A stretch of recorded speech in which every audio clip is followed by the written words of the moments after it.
guide simplifié pour l'évaluation de vos besoins en assurance vie. Assurance vie temporaire. Édition familiale.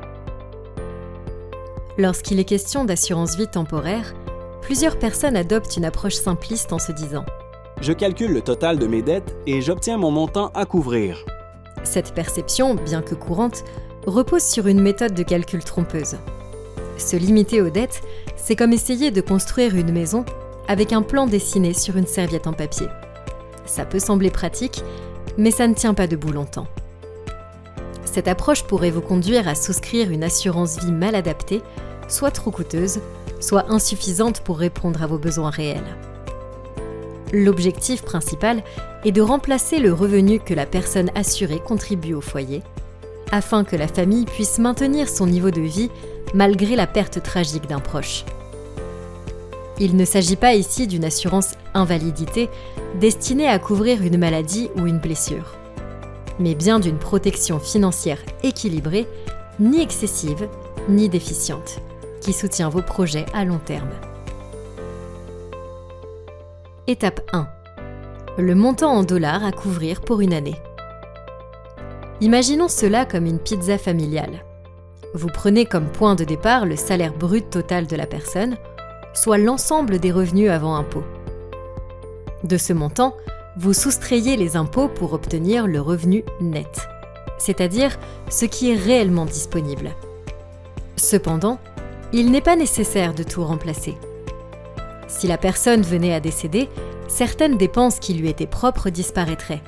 Ses loisirs, ses repas au restaurant, ses frais de transport pour le travail, ou encore les sommes qu'elle mettait de côté pour sa retraite. Ce que vous devez couvrir, c'est la portion qui soutient la famille.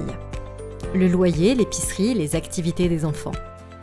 En somme, les fonds nécessaires pour préserver le quotidien et vos projets communs. À cette étape, vous déterminez le montant en dollars correspondant à cette part essentielle pour cette personne pour une année. Étape 2. Le facteur multiplicateur en années.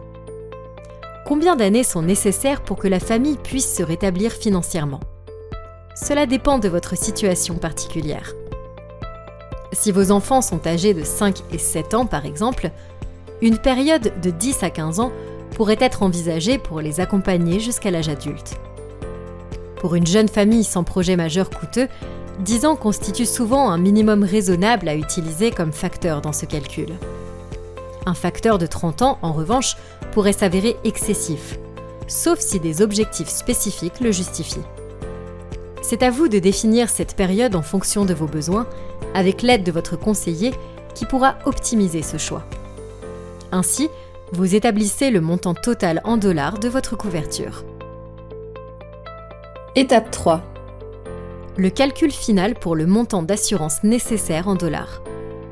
On multiplie la portion du salaire à couvrir pour une année par le nombre d'années choisies, ce qui donne un montant final.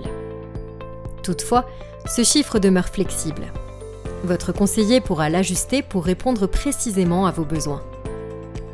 Cette étape vous permet d'obtenir le calcul final, soit le montant total de l'assurance vie qui offre une protection optimale, sans excéder vos besoins, ni vous laisser vulnérable. Étape 4.